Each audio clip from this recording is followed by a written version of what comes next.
everybody. As you're coming in, feel free to go ahead and mute yourself, but feel free to keep your video on if you want to. Yeah, and then go ahead and feel free to start chatting in. Who's in the room, where y'all are from. It's always so great to see all those chats start flooding in. We can start seeing all of our wonderful friends that are here within the NIRSA community.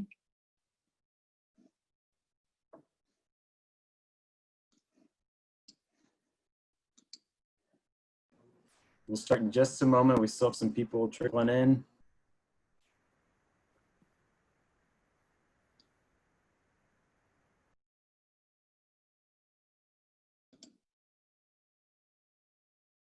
How exciting. Good morning, Liz Feldman, Iowa State.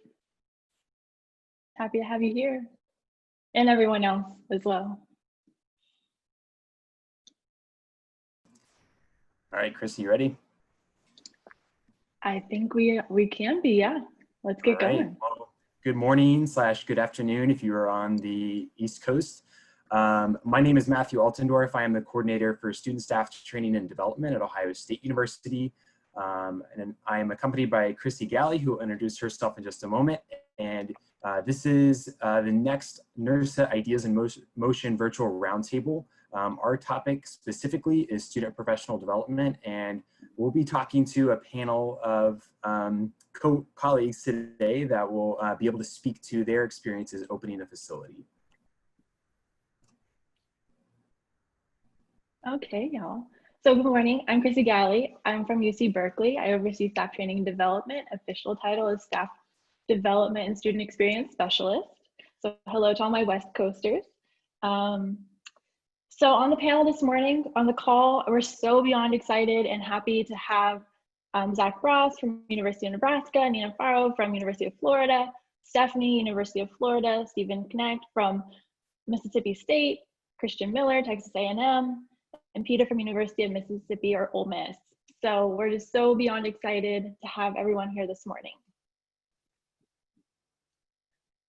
So some general reminders.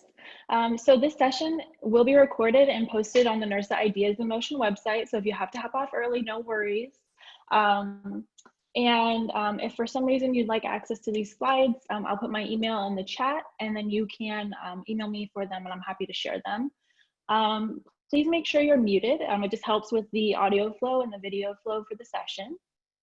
If you have specific questions as we're chatting for the panelists or for Matthew and I, please feel free to use the chat box. We also have noticed that in past sessions, there have been some really great organic conversations that happen in the chat. So just know that, the chat also is shared on the NIRSA Ideas in Motion website after these sessions. So if you feel like you're losing something, don't worry. The chat will be posted. And then also, if you have specific questions, I'll be monitoring the chat during the session, but also I'll do my best to see if you have a question, if you want to use the raise your hand feature. At this point, we have 75 of you on the call. We're expecting many more, so I'll do my best. And then always encouraging y'all to share your resources on the NIRSA Connect. If you have ideas for staff training and development, for our students, feel free to share those on the NIRSA Connect. We're always looking to learn more from each other. So anytime we get the platform, we do want to plug a few things that NIRSA has that you can get involved in. So this summer, there's a brand new opportunity called NIRSA Summer for Learning. It's an opportunity to get select education programs and learn about other things that you wouldn't normally during the summertime. So we may have missed a lot of each other at a NIRSA annual conference this year, but this will include live and on-demand webinars that will be across a variety of topics. So you can register for that for free as a NIRSA member. You can do that on the website, so I encourage you to check that out. Christy and I also want to talk about a new development we are helping to spearhead, which is the NIRSA Student Development Task Force. So as of right now, NIRSA has established this as a task force, and we are charged with evaluating opportunities that might exist across NIRSA for student development and a chance for our profession to focus in on that. And we also have some goals to present pragmatic approaches to student learning. So particularly this topic of employees and employment, this is a great opportunity for students to develop, and we think that there's a lot of room to grow and improve and share resources among our professional community. So right now we're just in a phase of kind of collecting interest of people that would like to serve on the task force. So if you are at all interested in learning more or potentially serving, get in touch with Christy or I, and our emails are here at the bottom of the screen.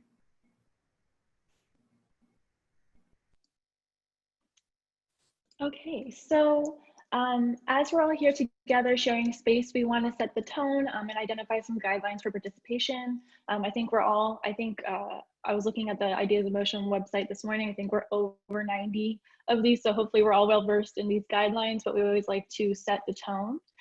So we want to respect diversity of perspective from others. So, we're all creating and ideating together. So as we're all sharing ideas, we just always encourage you to have respect for all the ideas being shared. Additionally, all ideas are welcome. So, we're always looking to learn from each other. And then this is going to be an informal conversation around student development, learning, and training. So we're excited for y'all to jump in with us on this. And we always want to remind everyone that student staff training and development is not a one-size-fits-all approach. We're all approaching student staff training and development at our respective campuses with different budgets, different staff sizes, different school sizes. There's no prescriptive way to do it, but we just hope that you perhaps take something from today's session and can apply it in your own planning processes. So Christy kind of already hit on this, but we are going to be hearing from a lot of different colleagues across the profession that have already opened their facilities, which is an exciting thing. And I know those of us that have not yet opened are really interested in learning about. But that whatever method they have used or whatever's worked for them may not work for you. And it's important to keep that in mind, but that this is just not a prescriptive way at doing things. So there may be something that you'd like to try or interested in, and feel free, but by no means we're asking or saying that this is the end all be all. All right, so let's really kick things off as a round table. And if you can in the chat, go ahead and answer this question. What do you want to get out of this session? What are you looking to learn, or what struggles do you have as you approach reopening, hopefully at some point?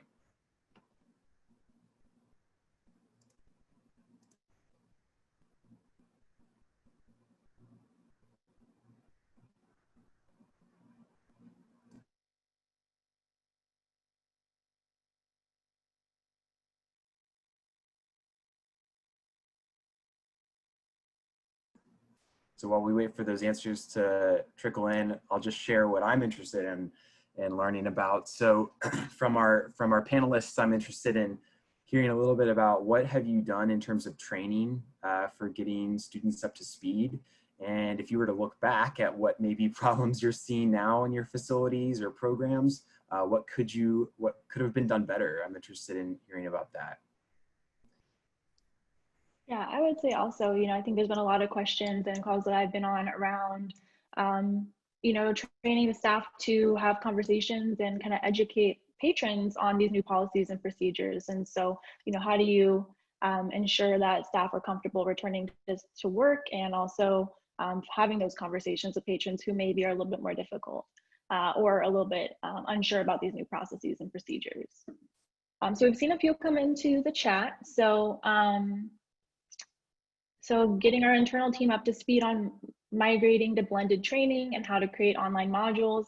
I'm right there with you, Chris Geary, definitely looking into that now.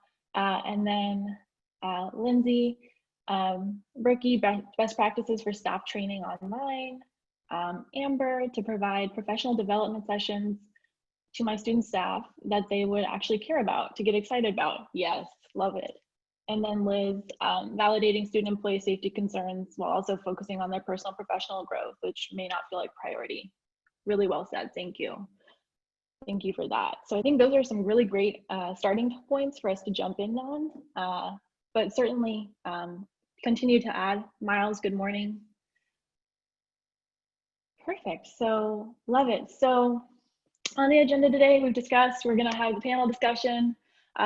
What we did is just at the end of this, which is again, if you wanna have access to these slides, I took a little bit of a business mindset and applied some business theory for a gap analysis application of planning for student staff training. So looking at perhaps an analysis and an internal reflection on how to approach staff training planning. So the planning of how to develop those trainings. So that'll be at the end if we have some time. If not, you'll be able to circle back to this recording or to slides that I am happy to share. And then also your ideas at the end. So we'll kick it off and we'll have all 6 of our panelists introduce themselves briefly. And at the end of your introduction, if you don't mind also saying a little bit about where's your institution at in terms of reopening, and then what training considerations or student development considerations have gone along with that reopening. We'll go in this order. So Zach, we'll start with you. Yeah, great. It's nice to be here with you all today. My name is Zach Broast. I'm the Senior Assistant Director for Sport Programs here at the University of Nebraska-Lincoln. That includes responsibilities with youth activities. If you can't tell, I'm already have sweated through one set of clothes for today because today was the first day of youth camp. So we got through check-in. Everybody is here. Our staff apparently has at least a vague idea of what's going on. So some of these practices we're going to talk about today, some of them at least were effective. So yeah, we as a facility, we opened back up here at Nebraska on June 15th. We're opening in phases. We started very, very simply with our just very basic facilities, limiting numbers, limiting hours, limiting days that we're even open, all that good stuff. The only programs really that that are online currently, group fitness, they're still working through this. Our Outdoor Adventures group, they're doing a few things. Our bike shop is open, rental facility is open, and then of course our youth programs.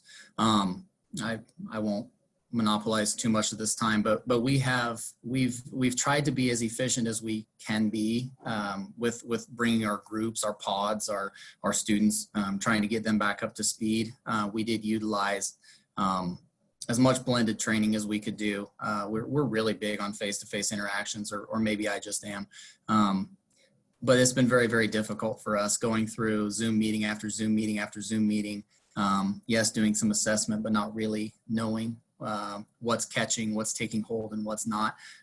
So the inefficiencies of live when we could do small groups, getting people together, that's a whole lot of small group training. So, but things, so far so good. We're, like I said, we've been back open since June 15th in some capacity. Our campus does plan to have students on campus in the fall. That's going to be an adventure. But that's where we're at as of right now, July, whatever today is, 6th. Thanks, Zach. We'll pass it over to Nina. Hi, everybody. I'm Nina Ferro. I'm the Assistant Director for Membership Services at the University of Florida. Steph's going to talk after me, so I'm going to try not to say everything. But we have been open now for about 6 weeks. We opened our first facility was our lakefront property, one shore with very limited activities and hours. Apologies, there's a siren going by.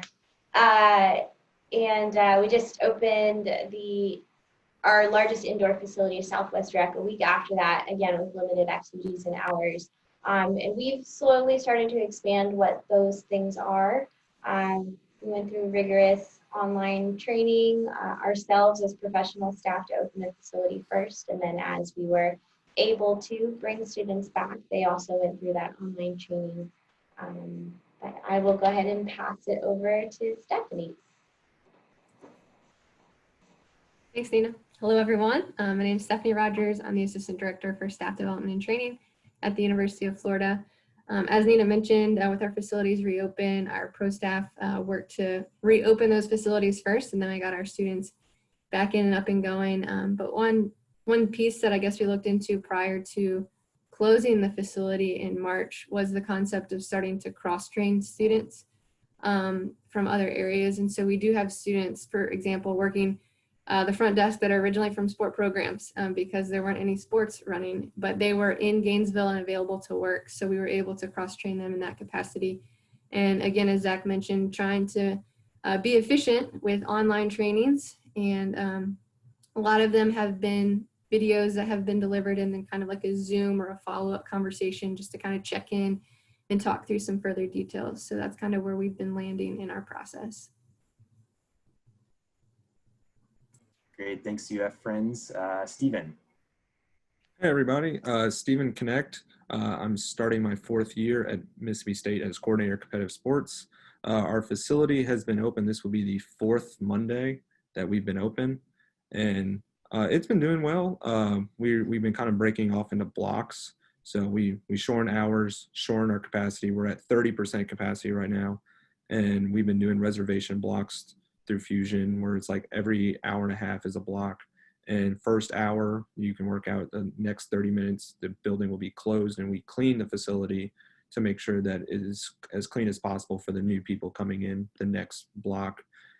Training-wise, we do have a risk management professional on campus that works in student affairs, and he was able to give many online trainings for our staff to do with COVID and additional research and whatnot. And for our own staff, like we reduced the amount of staff we have, so we were able to actually do in-person trainings. But if they didn't want to do it in person, we did offer some online alternatives.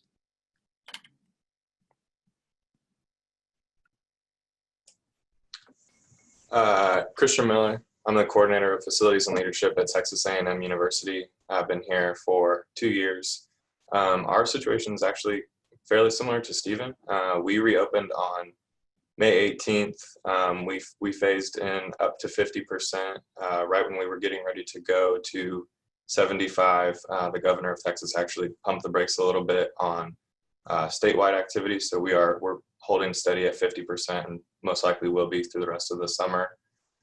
As far as training, we had a couple of university-wide COVID-related trainings that the university put out that all student employees, full-time employees, everybody had to go through just on best practices, reporting and those types of things.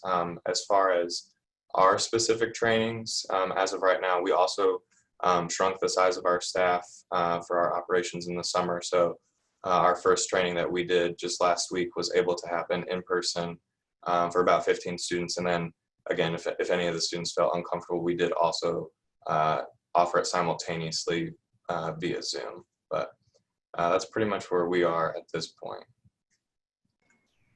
Thanks, Christian. Last but not least, we'll go to Peter.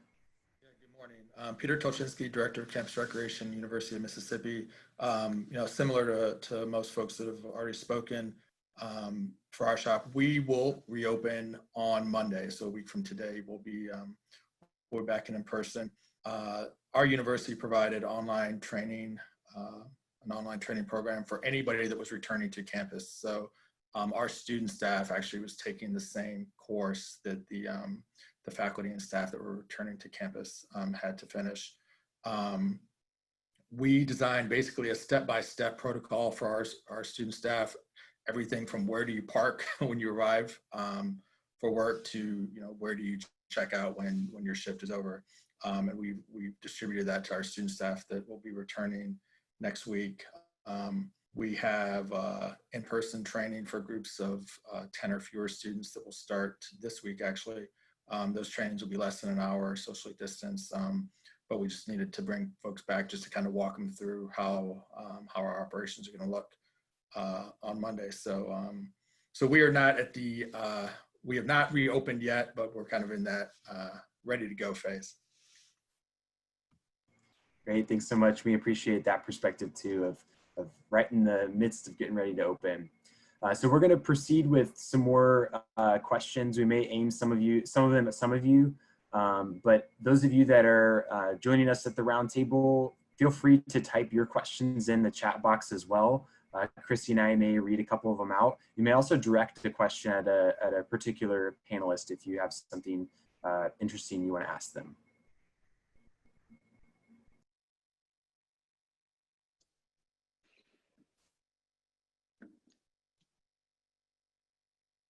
Okay, so question for y'all who have returned to site. Do any of y'all have any unexpected situations that arose as you returned to site?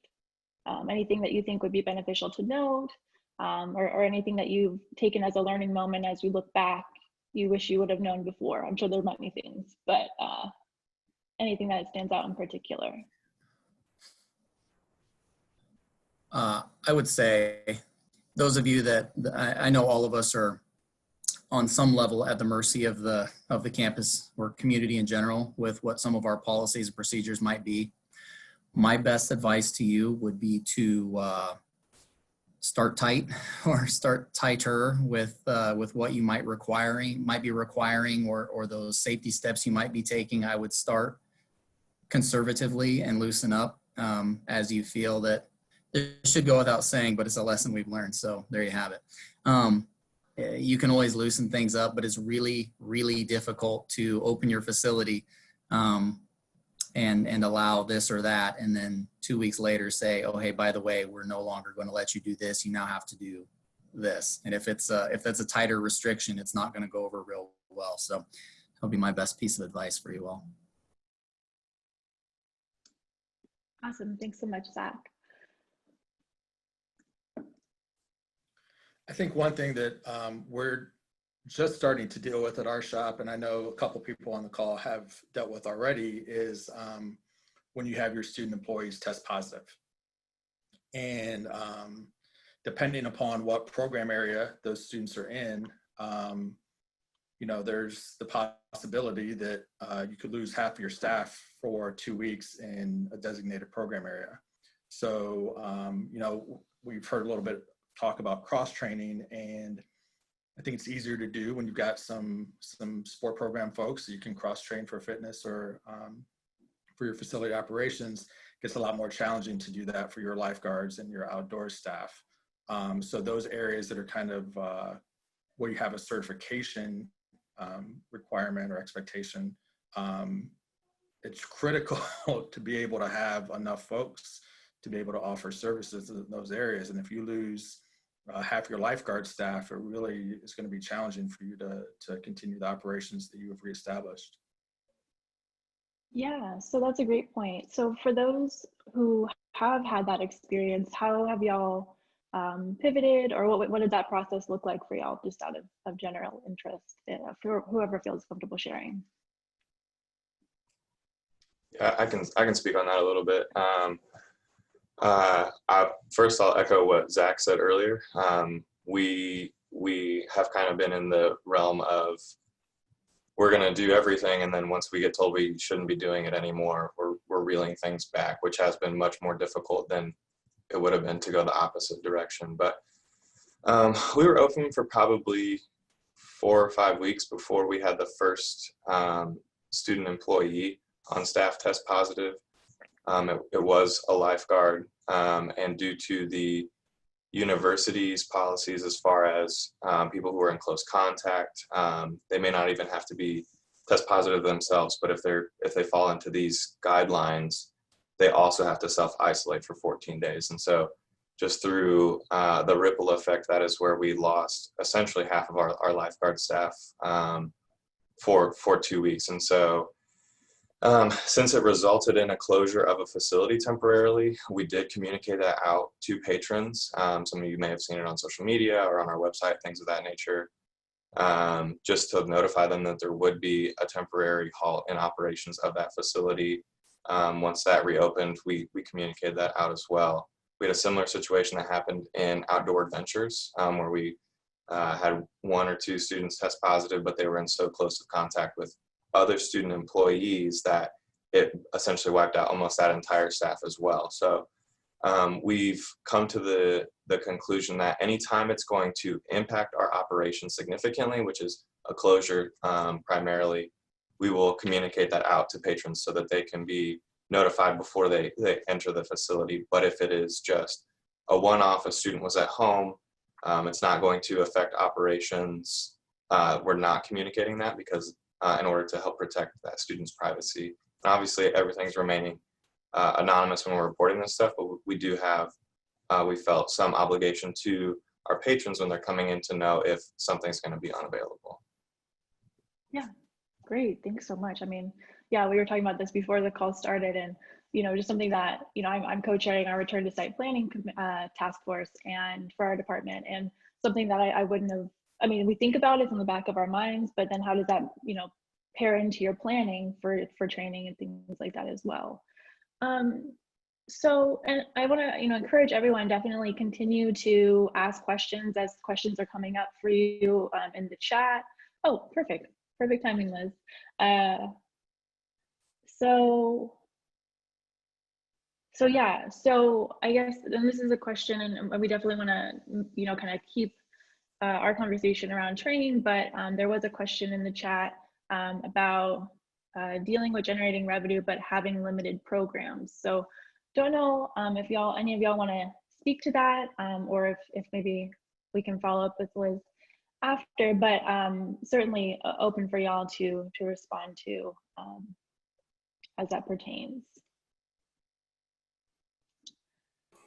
I can speak a little bit on the membership side. I'm not sure, Liz, if this is addressing your question exactly. It sounds like you're talking more about programs, but from a membership perspective, we had to be really careful about when we were going to start reselling, not reselling, but selling memberships and renewing memberships, because we wanted to be really upfront and transparent about what individuals would be getting with that purchase. Our traditional membership is much more expanded hours, a lot more amenities, programs, activities that they would have access to, but at this time, it's very limited.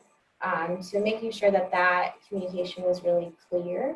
And then having to make sure that we are keeping in line with the policies set forth by the university. So we're still not able to welcome guests back to our facilities. So our guest pass revenue's been down since March. So it's really on a sales and renewal basis right now.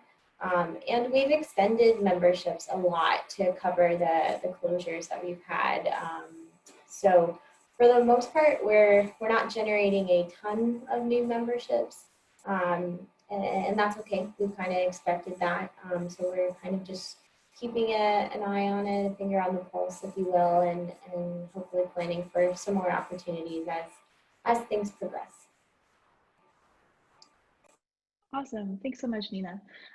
So this is a question that I also have.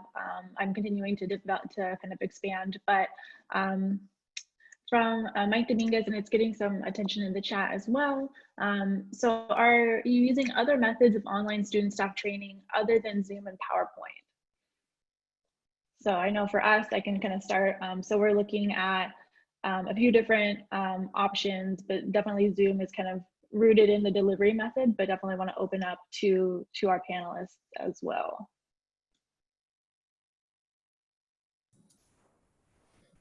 We're pretty standard with what's been mentioned, mostly Zoom, PowerPoint. Canvas is what our campus uses. That's the platform. Academically, it really does have an academic feel to it, but we do utilize Canvas for some of our training, and we'll probably expand that. Even we use a system called VidGrid, just another platform. It's fairly slick with videos and things like that, but that's what we've utilized. Various areas within our department have utilized videos, creating their own videos, not necessarily collaborating with our marketing team because it's an internal training. So creating their own videos of behind the desk, what you can expect, what's different and whatnot. And then following that up with a Zoom meeting to discuss questions and whatnot. So that way, if students have a question, as they're watching the video, they can watch that video 3 times if they needed to.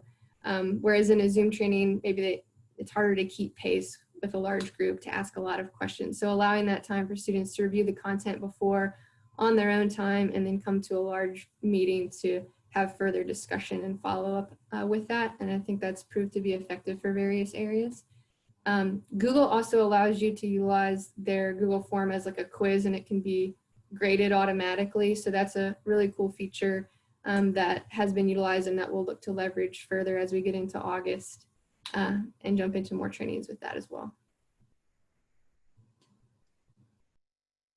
I love those ideas, Stephanie. And one I think you mentioned at the beginning was about showing your students what they can expect when they get back on the job. And I think that's one thing we're thinking a lot about is we just did an assessment of kind of who's expecting to come back and then how are you feeling about it. And there's actually more people that are a little bit nervous about coming back than I thought. And I think it's really important to Liz's question earlier to ensure that your students are comfortable. And I think that can start with what happens when they come into a shift? How are they clocking in that's different? How are they sanitizing, preparing? And so I think that's a really important part of the training that needs to be added.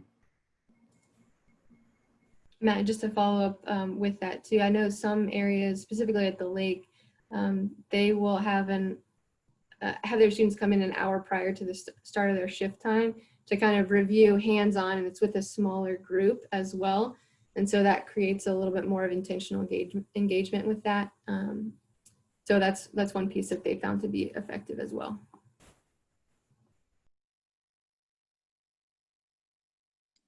Yeah, so one thing I wanted to follow up on, so Christian, I think you had mentioned for y'all's staff training, you had an in-person experience with like limited group of students, but then you also had it via Zoom. So was that like live streaming at the same time, or how did that work?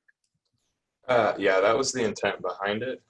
And it was for our entry control staff. We're just looking to kind of boost some of those numbers with the anticipation of fall around the corner. And it was, yeah, offered essentially live via Zoom. We actually worked with, I think it was the Office of Academic Innovations in our IT department on campus, because there's going to be a lot of non-traditional academic spaces being used for academic classes this fall when we return. So we'll have a lot of our conference rooms or our multi-purpose rooms will be used to teach class in the fall. And at A&M, if you have a class that's offered in person, it has to have a virtual alternative. So any classroom that is not previously outfitted with that technology is getting outfitted at this point. And so we had 15 students in a room that could fit probably about 110. So they were pretty spread out. But the camera essentially would have just recorded it and it would have gone up live if anybody was doing it remote. Awesome, thanks. So I wanted to circle back to a question, and there's been a few questions kind of similar to this, but from Amber, have y'all implemented additional trainings in light of COVID, like mental health first aid, for example? And that kind of is similar to, or in the same vein as a question from Mo McAlpine about, are the majority of the training resources created by your team, or have you found additional helpful resources online, like a quality training program or customer service related to COVID? So a two-part question, feel free to answer how you'd like. And I don't know if there's any additional things that come out from that question as well that y'all think of.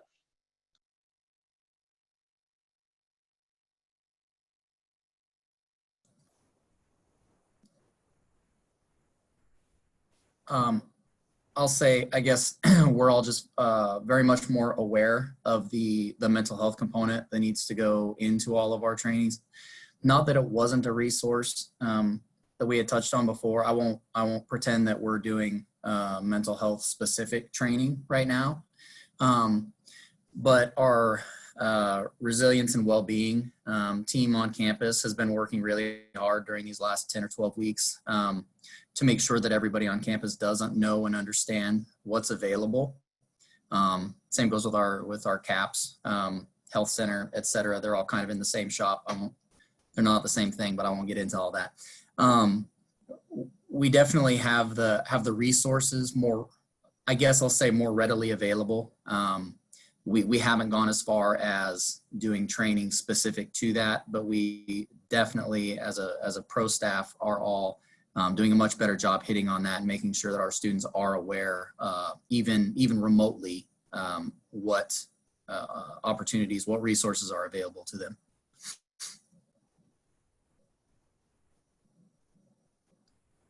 Awesome. Well, I mean, I can share. So we're in the process of still identifying what our training process our program will look like for the fall.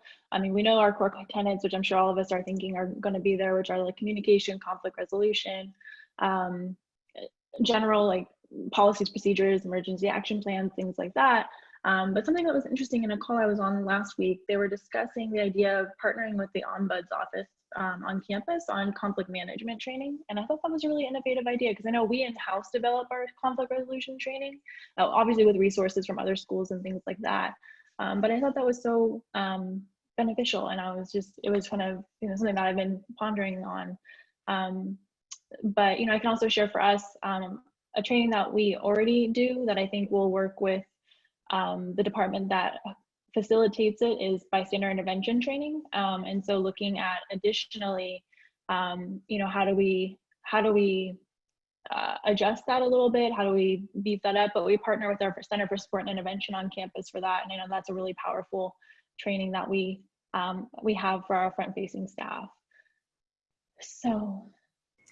Chrissy, can I follow up a little bit on your point? I want to kind of ask, we are bracing ourselves a little bit for more chances of conflict and contentious situations. So can some of our panelists talk about what has come out of those things? Have there been situations that have flared up, and how have you prepared students to handle those themselves, or have professional staff needed to step in? We haven't reopened yet, but I'll chime in by saying our approach has been to kind of put us on the front lines to start. So, you know, what we are planning to do is, and this is not something we typically do, but to have at least one professional staff and at least one grad assistant on duty whenever the facility is open.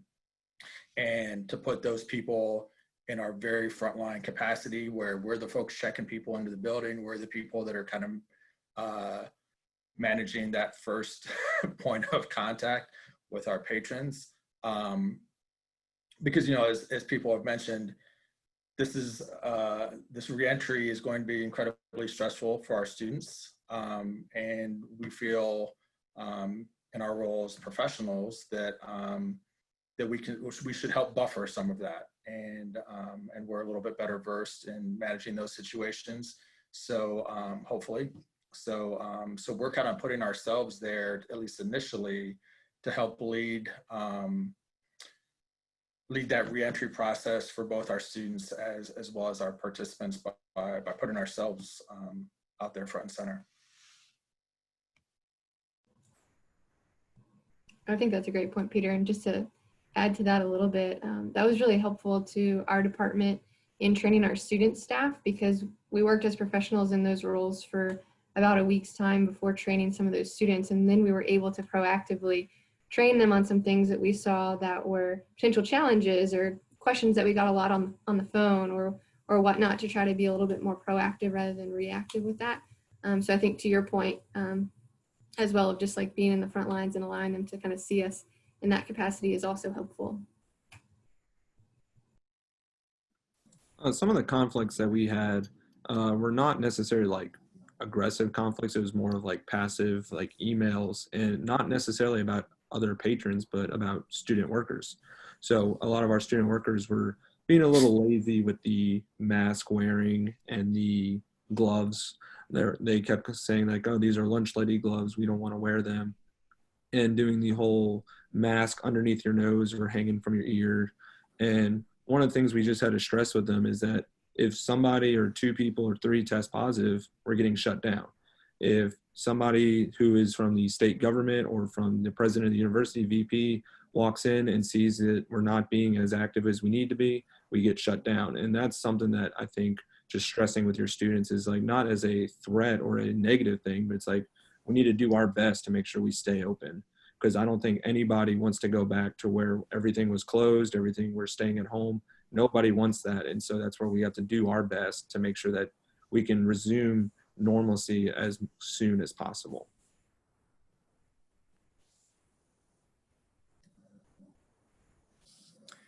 I think all that's a good point. I don't know where all you are at with your campuses, but here we have a face covering policy that in all the buildings on campus. And we're in Nebraska. It's controversial at times, I guess. But I think here in most places we're dealing with college students, and I think social norming is going to be a huge part of this.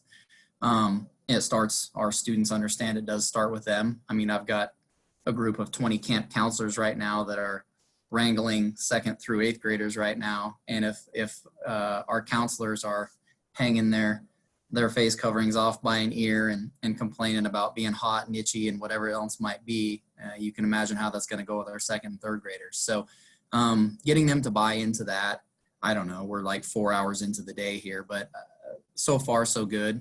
Our building staff has done a really nice job with this, kind of getting back to the conflict piece. Sport programs it's been our time to shine again. People are coming to us asking for tips, tricks, and pointers on the conflict management with the customer service twist, not just in campus recreation, but across campus. Just because this is, you know, the frontline worker over the library isn't really used to having to put their foot down on something like this and the potential for dealing with conflict in this way. We don't have enough people on campus right now to really know how that's all going to go. I mean, I hope that everybody just kind of jumps on board, and like with what everyone else said, it's not really a threat, but if we don't get on board with what needs to happen, we're all going home again.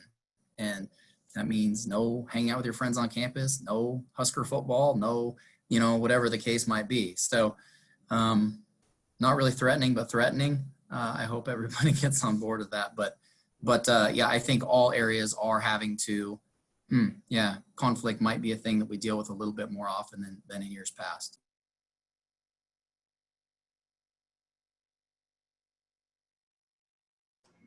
Well, thanks everyone for those insights. I will add, I attended a webinar, probably been a week and a half ago, but it was through Athletic Business. Maybe some of you had been a part of it, but there were 2 NIRSA past presidents on it, as well as some other people that were in the customer service realm, and they talked a little bit about what strategies might be useful. And I can see if I can dig it up, and I'll put it in the chat here, but you can probably see a recording of it.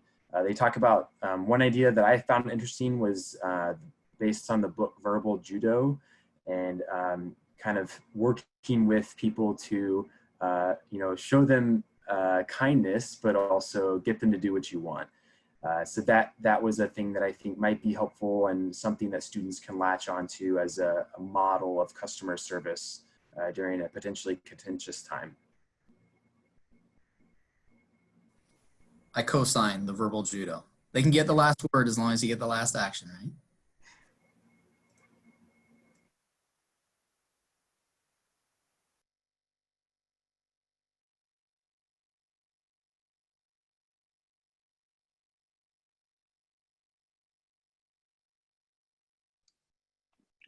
So something that I was thinking about as we were talking about all of this, and it circles back to, I think we've been talking a lot about communication, conflict resolution, things like that. Are there any other trainings that y'all have either edited or added as you plan to return to site? And this is open for all of us, as all of our panelists, as we're all in the training and planning phase. And then also a subsection of that, for those staff that y'all are cross-training, how have y'all or your colleagues approached that? Have you seen any issues when it comes to the cross-training process? Well, I'll speak to the education component, because one thing that I think, at least for our operations, critical is we have to retrain our patrons, because everything involving what their experience formerly looked like has changed. So, we provided, again, step-by-step instructions from even the time you think about, hey, I may want to go to utilize the pool or the fitness center. This is what the process looks like for you now. We developed a video that'll show them the procedures that'll be necessary for utilizing our facilities. And we're doing different videos for each one of our program areas. So we're doing one for use our rec center, if you're doing our climbing space, if you're doing our pool, here's what that will look like for you. the standpoint of here's where you park, here's where you access, here's how you navigate through the space. Because again, we're having to reorient these folks. And in some cases, you know, you may have patrons that have been doing the same thing for 35 years. And we're starting from scratch with these folks. So we did feel it was really important to do something visually for our patrons to show them what that new experience will look like. You know, I think our students will adjust better and easier. But, you know, when you think of those faculty, staff, and maybe community members that utilize your facility that have, that have their locker and they've got their routine and they've got their lane, this is a whole new world for those folks. And so really kind of keeping in mind, how do we retrain those people to some degree on what their experience will look like. Yeah, thank you so much, Peter. I think that's so true. And I think it's something that we all probably are thinking of. I know we are at UC Berkeley is, you know, how do we re-educate our patrons, and then how do we make it a streamlined process and a positive experience, as well as we all return to site, because I know we're all excited and we all, you know, see value in our programs and love our programs, and our patrons do as well. So, you know, how do we make this the easiest transition as possible? Since we have a moment, and this may not be the main focus of y'all, and I know for us, certainly we always have it in the back of our minds, but something that came up at the beginning of the conversation in the chat was around developing staff and continuing that professional development model that y'all may already have in place.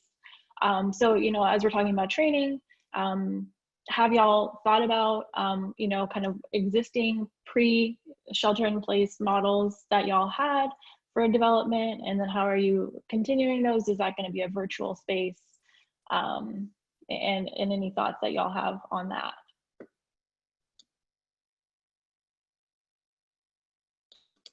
So I know for us, just to get the conversation started, you know, we have the GROW model. So we don't have the trademark version of the GROW model, but we do have our own personal hybrid.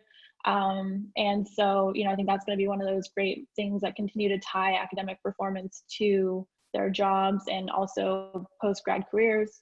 But are there any other models that y'all have either adopted, any new technology y'all are using to keep connected with your staff? I know we had started using Kudos board for our professional staff, but we're looking at ways that we can, you know, start using it for our student staff as well.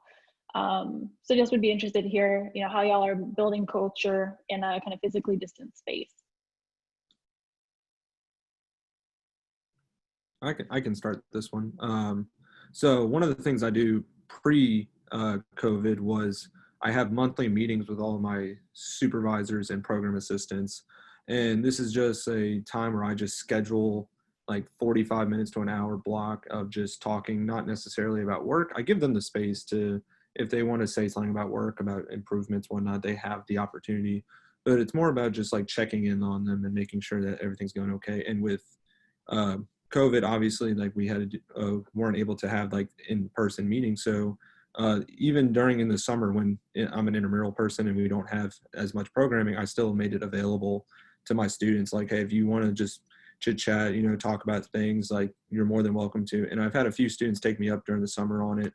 And I think it's something like Christy said, building culture is that being there for your students, even though when you think nobody's there for you.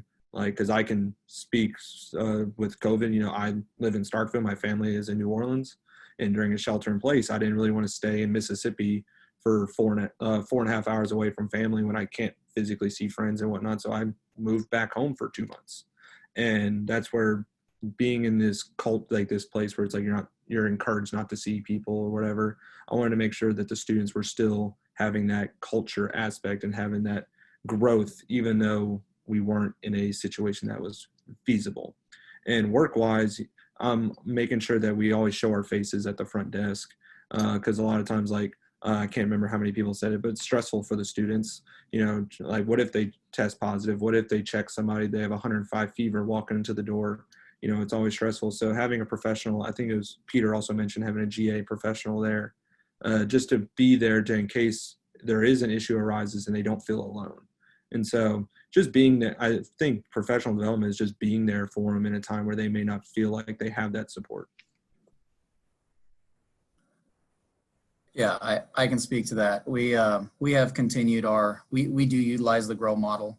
I mean, the work that was being done by our student employees while everybody was away for 8 weeks, 10 weeks, 12 weeks, whatever the case might be, yeah, it was not the rich experience that they were getting as a result of their on-campus jobs that are, you know, in person, obviously. But we've felt like it was really important to keep that line of communication open, to keep the culture, you know, going the direction. I mean, there's been a lot happening in this country in the last 10 weeks. This was not the time to say, well, we're not on campus, so, you know, everybody's on their own. The experiences or the conversations have certainly, they've been more about, I guess, I don't know if maintenance is the right word. Just checking in. How are you? You know, what are you looking forward to when you get back? I mean, there's a lot of apprehension about everything. What's it going to be like when we get back? Are we going to get back? So yeah, we've maybe taken a step back and, hey, here are the hard skills that you're getting to practice for these last 10 weeks. And it's not so much about that and more just about just culture building and checking in. But if you're not doing it, I certainly would encourage you to check back in with your people. Yeah, our So Zach, student, I'm interested in, oh, sorry, go ahead, Peter. yeah, I was just going to say really quickly, you know, our student professional development competencies,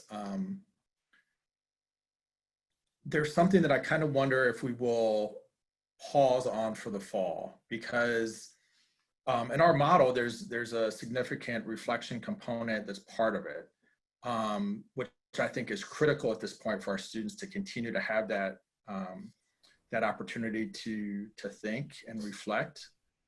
I'm not sure right now if those professional competencies are at the forefront. And, you know, if we shouldn't be thinking about some of those other elements of their experience that they can communicate to us through that reflection component that are more important at this point in time than, you know, am I learning how to be a good mentor? Yes, that's important. Is that the most critical thing right now? Or is it more important to talk about adaptability and respect and those kind of elements, kind of as we reorient to campus? Yeah, I think that's a great point to think about, that we have a duty to make sure that our facilities and programs are as safe as possible, and our students need to be able to do those things. But I think we would be missing a big chance not also including their development in the conversation, and the fact that they probably need to reflect on quite a lot of things. So Zach, you mentioned that there has been a lot of things that have happened in our country recently. So I'm curious, as kind of one of our final questions, have any of you gotten into conversations about the Black Lives Matter movement or racial justice, and what have you done to approach those conversations?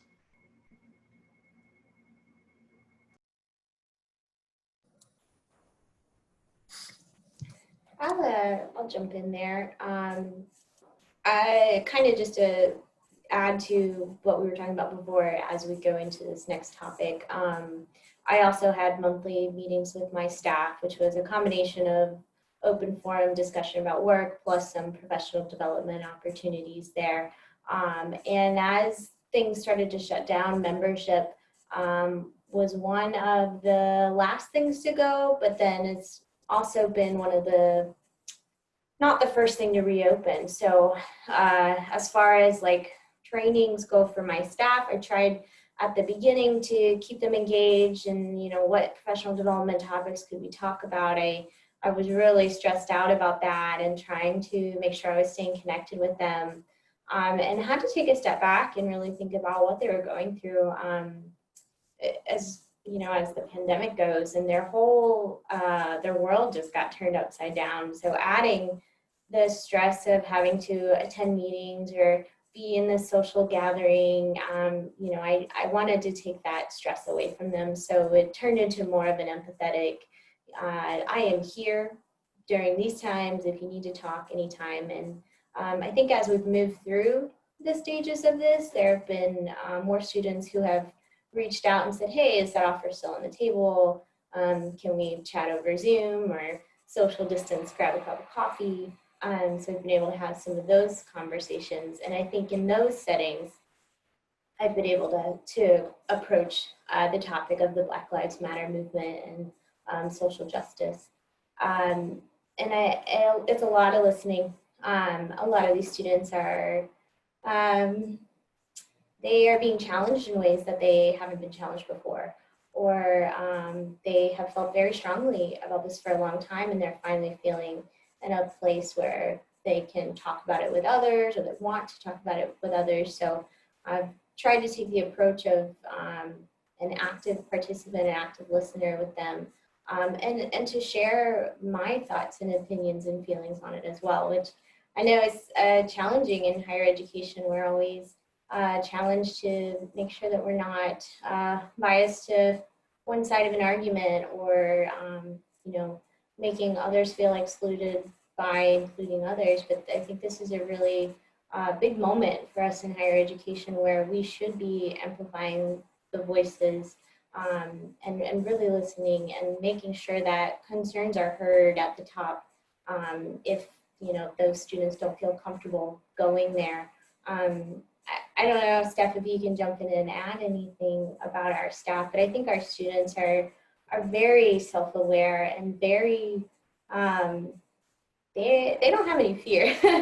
If they want to talk about something with us as leadership, as an organization, they are definitely going for it. So it's supporting them through those conversations, and again, just making sure they know that you're here supporting them.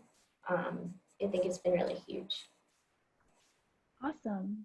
Thank you so much. So I do want to be mindful that we are almost at the end of our hour, 2 minutes left.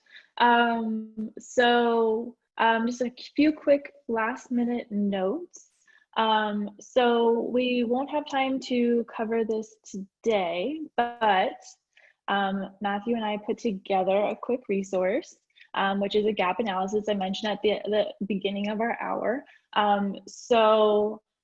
We hope for y'all to be able to use this as you approach your planning. I know that for us, it's really helpful in terms of looking at, or for me, at looking what we have currently, where we're looking at going, and then where's the gaps in between, and then how do we fill in those gaps. So I kind of just broke that down for y'all. There's a few subsequent slides with questions for internal reflection, but really looking at the student staff concerns, the professional staff concerns, supervisors, and then also patron concerns. And then I know this was rushed, but I want to be mindful of our time. Again, feel free to reach out for these slides. But our hope was to help y'all in your planning process, wherever you're at in that process, to kind of just have some general guiding questions as you plan training and development. So as always, thank you so much for joining us this morning. We hope you gathered some meaningful insight. We're again so grateful to our panelists for joining us for this hour, sharing time with us, sharing wisdom.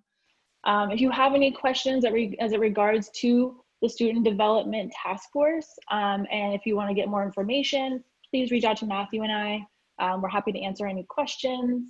And so Stephanie, who just chatted in the chat, if you could just email me directly, that'd be awesome. And if you have any questions about anything we spoke about today, you can reach out to our panelists or reach out to us. We're happy to put you in contact with our panelists. Again, thanks for starting your week with us.